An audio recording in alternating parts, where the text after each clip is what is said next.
아멘. 세상에 있는 살아가는 모든 사람들은 섬기는 신들에게 열심히 치성을 드리고 기도하고 몸부림치면서 자기가 섬기는 그 신들의 생각을 알기를 원합니다. 왜요? 그 신들의 생각에서 자기가 무병장수하고 소원성취하고 그렇게 살기 위해서. 그런데 그렇게 한다고 해서 이루어지는 것이 아닙니다. 그런데 우리 하나님은 그분의 생각을 성경에 고스란히 다 드러내 놓으셨습니다. 성경을 하나님의 말씀이라고 하는 이유는 하나님께서 택하신 그 사람들을 통해서 자신의 뜻을 명확하게 알려주셨기 때문입니다. 그런데 우리들은 이 성경책을 하나님의 생각, 하나님의 말씀으로 여기지 아니하고 오로지 자기 욕심, 자기 욕망, 자기가 원하는 것을 이루어 달라는 그러한 허망된 생각 속에서 몸부림치면서 하나님의 생각을 알려달라고 말합니다. 그래서 오늘날에도 수많은 기도원의 사람들이 넘쳐나는 이유가 거기에 있습니다. 이 성경책 중에 수많은 구절 중에 가장 명확하게 하나님의 생각을 드러낸 것이 구약에서는 십계명이고 신약에서는 주기도문입니다. 제가 늘 말씀드립니다. 십계명 위에 6계명은 하나님을 위한 것, 아래 4계명은 인간을 위한 것. 아니요, 십계명 중 4계명은 하나님을 위한 것, 아래 6계명은 인간을 위한 것. 주기도문도 마찬가지입니다. 위에 3구절은 하나님에 관한 것, 나머지는 우리 사람들에 관한 것이고 그 순서도 임의로 이루어진 것이 아니라 중요한 순서에 따라서 이루어진 것이다 하는 것입니다. 십계명을 한번 들여다보십시오. 자, 그것을 꼭 숙지해야 하는 이유는 무엇이냐 하면 이 십계명이 하나님께서 창조하신 이 세상을 움직이는 경륜이 고스란히 담겨져 있기 때문입니다. 그 원칙을 모르고서 이 세상을 산다는 것은 정말 어리석기 짝이 없는 일입니다. 십계명은 우리의 인생의 이정표입니다. 그것을 잘 따라가기만 해도 하나님께서 만드신 이 땅에서 많은 수확을, 열매를 맺으면서 마침내는 하나님 나라에 당도하게 되어 있습니다. 오늘 우리들이 몇 주에 걸쳐서 공부하고 있는 이 주기도문은 무엇이냐면은 하나님께서 만들어 놓으신 이 세상에서 우리가 해야 할 일이 구체적으로 무엇인가를 가르쳐 주고 있습니다. 한번 읽어보십시오. 그런데 내 생각, 우리의 생각과 주기도문에 기록되어 있는 하나님의 생각과는 많은 차이가 있습니다. 이 주기도문의 내용을 우리의 가슴 속에 품고서 살아간다면은 하나님의 생각, 하나님의 뜻이 무엇입니까? 몸부림치며 기도할 필요가 전혀 없습니다. 그냥 뚜벅뚜벅 그 순서대로 살아가기만 하면 됩니다. 일용할 양식을 주셨습니까?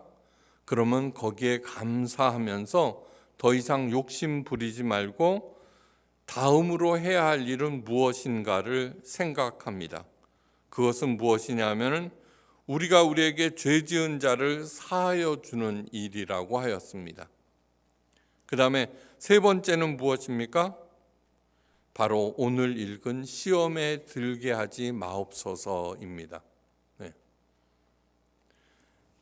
그 다음에 해야 될 것은 무엇이냐? 그것을 바로 가르쳐 주고 있습니다. 지난 시간에 세계적인 대문호 톨스토이가 사람은 무엇으로 사는가라는 질문을 던졌다고 하면은 핀란드의 철학자 프랑크 마르텔리는 당신의 인생의 의미는 무엇인가라고 질문하고 있습니다. 다시 말해서 나는 무엇을 위해서 이 땅에서 살아가고 있는가라는 질문입니다. 내 평생에 걸쳐서 추구하는 인생의 의미는 무엇이지? 라는 질문을 스스로에게 하면서 오늘 설교의 내용을 잘 따라오시기 바랍니다. 마르텔라는 이 무한한 우주에서 먼지보다도 작은 인간이 의미를 반드시 찾아야 한다는 것은 너무나 크고 가혹한 숙제라고 말합니다. 그의 책 무의미한 날들을 위한 철학은 먼지 같은 우리 인간이 이 질문에 짓눌리지 않고 살아가는 길을 제시하고 있습니다. 이 인생의 의미를 묻는 질문은 수천 년 전 모든 인간이 가졌던 질문 같지만 실제로는 사실은 200년도 안 된 질문입니다. 그전에는 그저 뭐예요? 먹고 사는 문제, 거기에 사람들이 매진하느라 이런 질문 따위는 하지 않았습니다. 그런데 1834년 토마스 칼라일이 그의 책 의상 철학에서 처음 던진 질문이 당신의 의미는, 인생의 의미는 무엇입니까? 라는 질문을 합니다. 왜 그런 질문을 200년 전에 했느냐 하면은 그동안 수천 년 동안 모든 인간들은 신 중심의 세계관에서 그저 열심히 살아왔습니다. 뭐든지 이것은 신의 뜻이야, 뭐든지 이것은 하나님의 뜻이야 라고 생각하면서 그냥 꾸역꾸역 밥만 먹으면 감사하면서 살아왔습니다. 그런데 과학 발전으로 인하여서 신 중심의 세계관이 무너집니다. 그 무너지자 하나님 안에서, 신 안에서 찾던 인생의 의미를 잃어버리게 됩니다. 그래서 내 인생의 의미는 무엇이지? 라는 질문을 하게 되었는데, 마르텔라는 인생의 의미는 밖에서 찾지 말고 내 삶 안에서 그 의미를 찾으라고 조언합니다. 쉽게 말해서 내 삶을, 내 재능, 나에게 주어진 시간, 생명 이런 것들을 이용해서 무엇인가를 거머쥐려고 하지 말고 내 삶에 반짝이는 순간순간들을 소중히 여기고 그것을 누리고 베풀라는 것입니다. 쉽게 얘기해서 내 재능, 내 시간, 내 생명, 내 힘, 능력을 이용해서 돈과 권력을 움켜쥐려고 하지 말고 내 하루하루의 삶에서 일어나는 그 소중한 기억들, 그런 것들에 감사하면서 살라, 이런 뜻입니다. 인생 안에서의 의미라고 하는 것은 자율성, 유능감, 관계 맺음, 선한 뜻, 이러한 네 가지 주춧돌 위에 세워진다고 말합니다. 나는 어떤 의미를 추구하면서 살아가고 있는가? 자기 자신의 내면을 조용히 바라보면서 찾아보시기 바랍니다. 혹시 이 나이가 되도록 아무것도 이루지 못했다고 자탄하고 있는 분들도 있습니다. 무명, 이름이 나지 않는 것, 그 다음에 여전히 가난하고 비천한 것, 거기에 혹시 초조해야 하지 않습니까? 그것은 돈과 명예가 최고라고 하는 그러한 천박한 생각 때문에 생기는 탄식과 초조함이라고 마르텔라는 말하고 있습니다. 돈과 명예, 권력 이런 것들이 최고다라고 하는 천박한 생각 때문에 쉽게 유혹과 시험에 휘둘리고 자존심과 스타일마저 구겨버린다는 것입니다. 요즘 시끄럽게 돌아가는 정치판을 보면 알 수 있죠, 그죠? 예. 반면에 또 이만하면 족하다 스스로 위로하거나 허세를 부리고 있다면은 그 또한 돈과 명예와 권력 이만하면 그냥 앞으로 남아있는 시간을 살아갈 수 있어라고 하는 그러한 경박한 생각 때문입니다. 높은 데서 보면은 우리 모두는 아주 높고 아주 낮은 것 같지만 하나님께서 보시기에는 정말 도토리 키재기입니다. 이 말은 무엇이냐 하면은 이제부터라도 제대로 된 인생을 살 수 있다는 뜻입니다. 이순신 장군이 조국과 백성을 향한 사랑에 철저하였듯이 우리들은 하나님 앞에서 코람되어 하나님 앞에서 하나님과의 관계와 이웃들의 관계를 재정립하면서 또박또박 살아가면은 훌륭한 의미 있는 삶을 살 수 있다는 뜻입니다. 그래서 예수님은 내 자신을 위한 세 번째 해야 할 기도를 시험에 들게 마옵소서라고 가르치고 계십니다. 일용할 양식에 만족하고 더 이상 욕심을 내지 말라. 나를 향한 하나님의 구체적인 계획을 알고 그것을 차근차근 실현해 나가라라고 하는 것이 첫 번째 기도입니다. 가장 중요한 사항. 하나님의 계획은 내가 가장 나다운 삶으로 하나님께 영광 돌리고 이웃 가까운 사람들을 그냥 행복하게 따뜻하게 하는 것이 최고의 인생입니다. 하나님의 계획은 무엇인가? 그것은 내가 어떤 상태로 태어났는가, 내가 가지고 있는 천성이 무엇인가를 알면은 그대로 저절로 드러납니다. 두 번째, 분노를 어떤 경우라도 용서로 극복하거나 그리고 모든 사람들에게 빚진 자의 심정으로 살아가거라. 이것이 두 번째 기도입니다. 다시 말해서 분노, 억울함 이러한 것들을 나한테 준 그 사람을 용서해버리고 분노와 억울함에 어떤 경우에도 흔들리지 말라는 것입니다. 그리고 채권자의 심정으로 상대방에게 무엇을 받아내려고 하지 말고 빚진 자의 심정으로 그냥 감사하면서 살아가거라. 그것이 두 번째로 중요하다는 것입니다.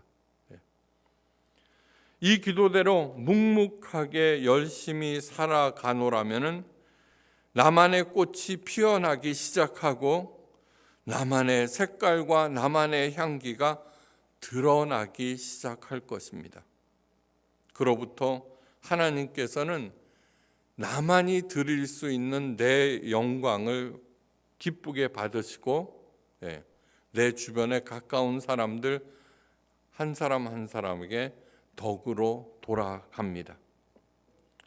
그런데 이 꽃이 열매를 맺지 못하고 그만 도중에 똑 하고 떨어지는 때가 있습니다. 바로 시험에 빠질 때입니다. 시험에 빠질 때. 다윗은 사울 왕의 집요한 증오를 견뎌내면서 마침내 왕위에 오릅니다. 왕이 되었습니다. 다윗이 왕이 되어서 행한 일들은 모두 칭찬받을 만한 것이었습니다. 다윗은 자신이 가진 왕으로서의 절대 권력을 남을 억압하고 군림하는 데 사용하지 않았습니다. 그는 하나님의 도성 예루살렘을 세웁니다. 네.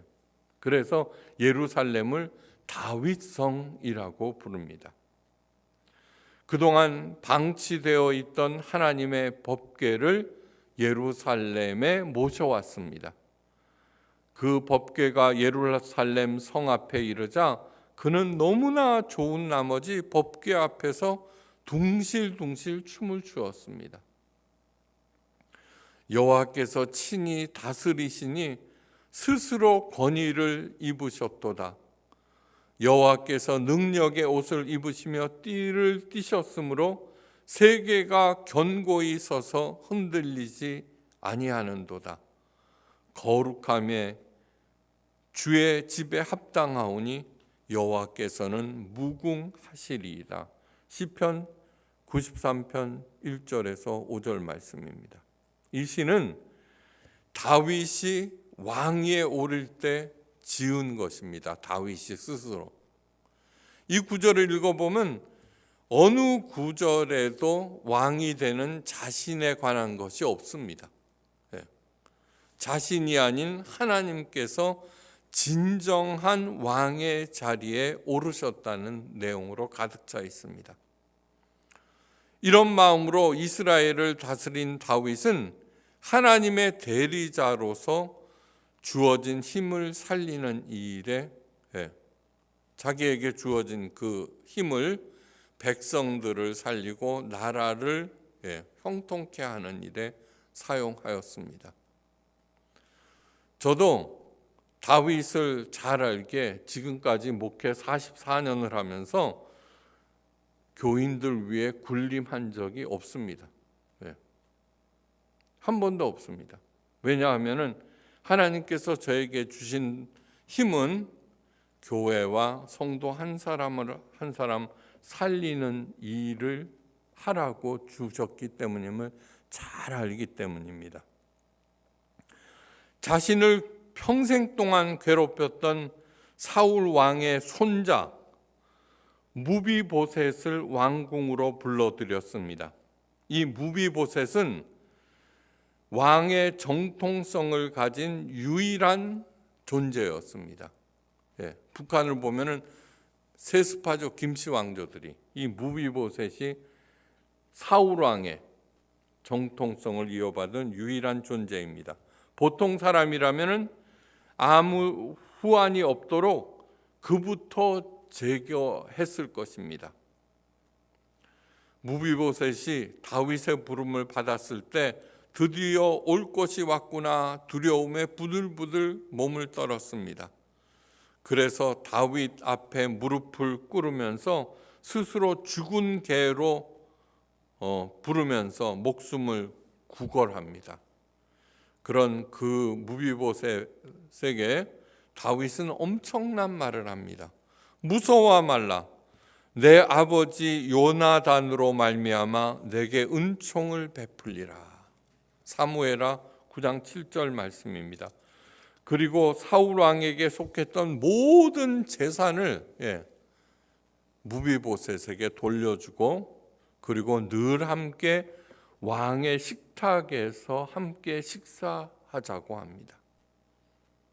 이러한 마음으로 이스라엘을 다스리니까 이스라엘에는 당연히 태평성대가 찾아왔습니다. 그 옛날 이집트 노예로부터 구원받은 이래로 처음으로 이스라엘 백성들은 마음 놓고 단잠을 잘 수 있게 되었습니다. 백성들은 안심하고 생업에 종사하고 생산량은 당연히 무럭무럭 늘어났습니다. 왕이 왕권을 남용하지 않은데 부정과 부패가 나라 어디에 발을 붙이겠습니까? 그런 일도 일어나지 않았습니다. 그러나 누구에게나 이렇듯 파괴의 영 사탄은 우는 사자처럼 호시탐탐 기회를 노리고 있었습니다. 지금도 마찬가지입니다. 그런데 드디어 그 때가 왔습니다. 그전에는 늘 전쟁터에서 앞장섰던 다윗은 나라가 안정되니까 직접 전장에 나가지 아니하고 위험한 일이 생기면은 부하들에게 맡기기 시작합니다. 그러던 어느 날 오후 낮잠을 늘어지게 자고 일어난 다윗은 바람이나 쐴 요량으로 왕궁 베란다로 나갑니다. 거기에서 보게 된 것이 있습니다. 밧세바, 자기 마당에서 목욕하고 있는 밧세바를 보게 됩니다. 다윗 그 이후의 일은 우리가 잘 알고 있는 바입니다. 그런데 다윗의 잘못도 많지만 이 밧세바의 잘못도 크다고 사람들이 농처럼 말합니다. 밧세바 이름에 나와 있습니다. 베스, 목욕하고 있는 그녀를 봐가 밧세바입니다. 이 대목에서는 웃어야 합니다. 베스 시바 합치면 밧세바가 됩니다. 위대한 왕 다윗조차도 한순간에 넘어뜨리는 유혹입니다. 여태까지 사람의 한계를 뛰어넘는 인내와 선하고 찬란한 업적마저도 무위로 돌려버리는 막강 힘을 가진 것이 바로 유혹입니다. 단지 육체의 아름다움만 말하는 것이 아닙니다. 매수, 회유, 뇌물, 타협, 아첨 등등 유혹은 수많은 얼굴들로 우리를 끊임없이 농락하기를 원합니다. 천박한 상업주의가 판을 치는 요즘의 최대 유혹은 무엇이냐면은 일하지 않고 큰 것을 바라는 한탕주의일 것입니다. 이렇게 유혹이라고 하는 것은 무서운 것입니다. 그래서 예수님께서는 시험에 들게 하지 말라고 기도하라고 가르치고 있습니다. 예수님께서는 유혹과 시험이 무엇인지 친히 경험하셨고 또 이를 어떻게 물리쳐야 하는지 우리들에게 온몸으로 가르쳐 주셨습니다. 예수님의 사역을 시작하기 직전 예수님께서는 성령에 이끌려 광야로 가서 40일간 금식하며 기도하셨습니다. 지칠 대로 지친 예수님 40일 동안 물만 마셨으니까 어떻게 됐겠습니까? 너무너무 배도 고프고 온몸이 탈진해서 죽기 일보 직전이었을 것입니다. 그때 사탄이 예수님에게 다가와서 시험합니다. 첫 번째 시험, 마귀가 가로되 내가 만일 하나님의 아들이거든 이 돌들에게 명하여 떡이 되게 하라. 마태복음 4장 3절 말씀, 우리가 잘 아는 구절이죠. 먹는 것은 인간이 살아가는데 가장 기본이 되는 문제입니다. 그렇기 때문에 예수님께서도 우리들이 해야 하는 기도의 첫 번째 것이 일용할 양식을 주시옵고입니다. 이 음식, 먹는 문제가 가장 기본인 것은 틀림이 없지만 그런데 인생에서 더 중요한 것이 있습니다. 예수님은 신명기 8장 3절을 정확히 인용하여서 이렇게 말씀하셨습니다. 사람이 떡으로만 살 것이 아니요 하나님의 입에서 나오는 모든 말씀으로 살 것이니라. 이르고서 사탄의 유혹을 단호히 물리치셨습니다. 우리가 빠지는 시험과 유혹의 대부분은 먹는 문제와 관련되어 있습니다. 인간의 머리가 얼마나 빨리 돌아가는지 모릅니다. 무엇이든지 돈으로 바꾸려고 합니다. 돌을 떡으로 만드는 일은 아무것도 아닙니다. 비싼 돌, 이 세상에서 가장 비싼 돌이 뭐예요? 다이아몬드. 그거 한 알만 있으면은요, 떡을요, 평생 먹고도 남고 후손들에게 물려줄 그런 떡을 만들 수가 있습니다. 이산 가족의 아픔, 다른 사람의 불행마저도 상품으로 만들어서 팔아 떡으로 만듭니다. 사회, 정치, 문화, 학문, 스포츠 등 세상의 모든 분야에서 일어나는 문제들은 밥그릇 싸움, 떡그릇 싸움입니다. 전부 다 더 많이 먹겠다는 것입니다. 일용할 양식에 감사하라는 그 말을 거부하는 결과가 바로 이것입니다. 오늘날 우리나라 기독교가 안고 있는 문제의 핵심은 하나님 말씀마저도 떡으로 만들어 버리는 데 있습니다. 하나님의 존귀한 뜻은 안중에 없습니다. 성경은 그저 복받는 비결집을 모아놓은 책입니다. 목사들은 헌금, 전도, 봉사 열심히 하는 교인을 최고로 여깁니다. 왜요? 교회를 자기 왕국으로 삼고 그 왕국을 돈 안 들이고 번창시키는 그런 일이 헌금, 전도, 봉사이기 때문입니다. 그것은 뭐예요? 하나님의 말씀을 이용해서 모아드리고, 그래서 그 교회를 어떻게 해요? 자기 자식들에게 물려줍니다. 병 고치는 은사는 은사 중에 최고입니다. 이것만 있으면은 무엇과도 비교할 수 없는 명성을 얻기 때문이고, 명성에는 반드시 돈이 따라옵니다. 요즘에는 예언의 은사도 인기가 좋다고 합니다. 하나님의 선물인 은사마저 떡으로 바꾸어 먹는 세상을 오늘날 우리가 살고 있습니다.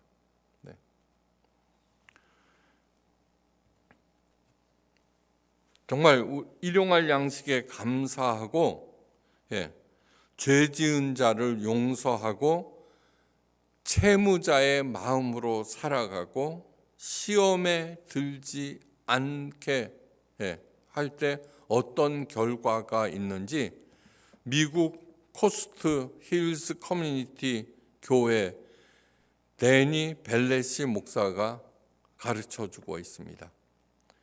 데니 벨레시 목사는 교인 100명에게, 자기 교인이 모두 100명인데 100명에게 $100씩 나누어 주었습니다. $10,000가 필요하죠. 한 1,500만 원, 1,400만 원. 그러면서 이렇게 말합니다. 이 $100는 하나님의 돈임을 절대 잊지 마십시오. 이 돈은 오로지 하나님 나라 확장에 사용하십시오. 석 달 후에 그 결과를 교인들 앞에서 보고해 주십시오. 이 세 가지 조건으로 하늘나라 프로젝트를 시작하였습니다. 이웃고 석 달이 지났을 때 모두 다 깜짝 놀라고 말았습니다. 불우이웃을 도운 감동적인 간증과 바자회를 통해서 $100가 어떻게 늘어났는가 밝히는 기적의 증언들이 끝도 없이 이어졌습니다. 교인들에게 나눠진 이 $10,000가 석 달 후에 얼마가 됐냐 하면은 $150,000의 결실을 맺게 됩니다. 30배, 60배, 100배의 결실이 아니라 뭐예요? 엄청난 것이죠. 무엇보다도 이 하늘나라 프로젝트에 참가한 교인들의 변화는 돈으로 살 수 없는 것이었습니다.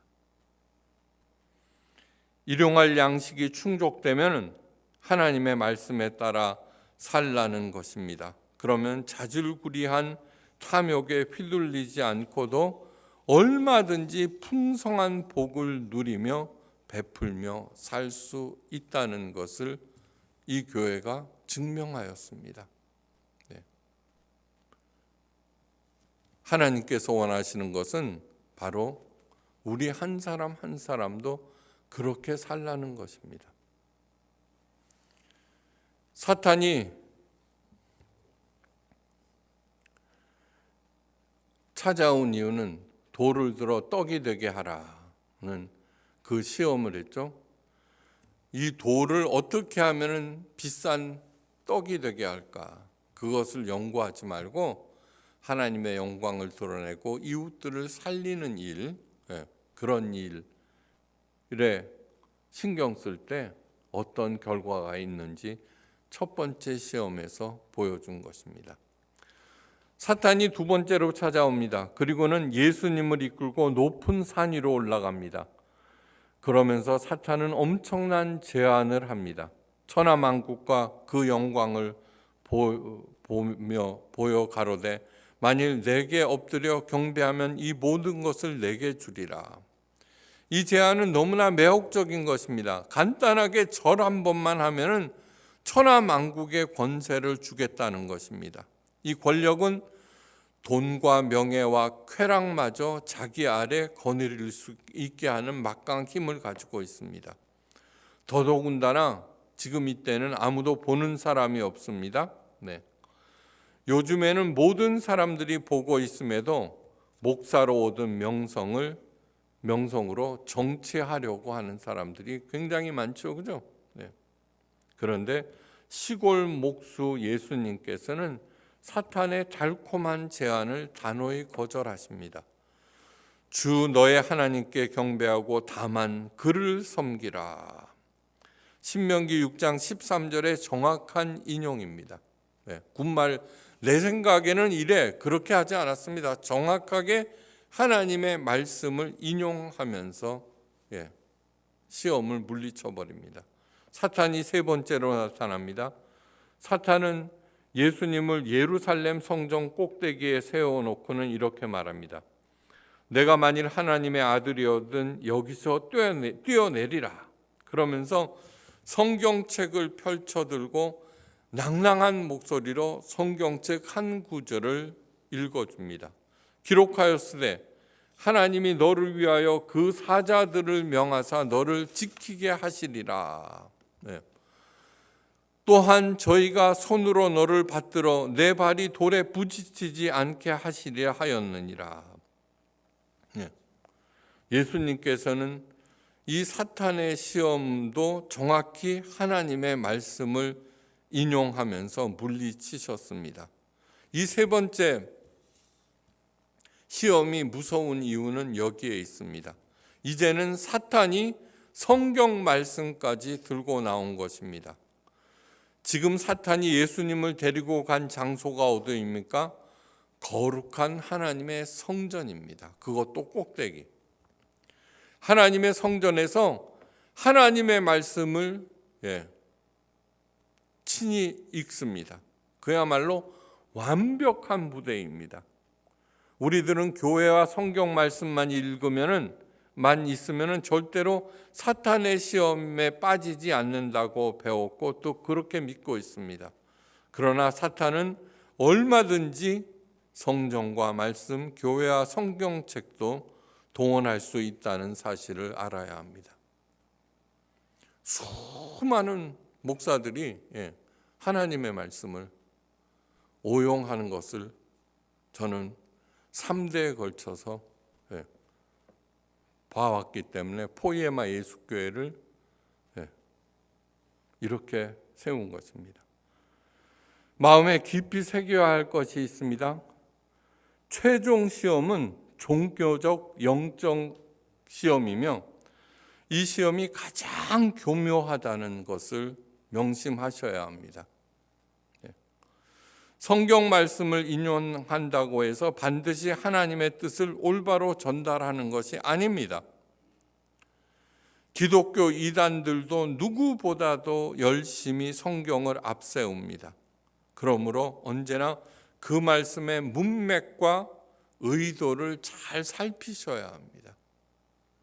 목회 44년 동안 열심히 그 일을 해온 것입니다.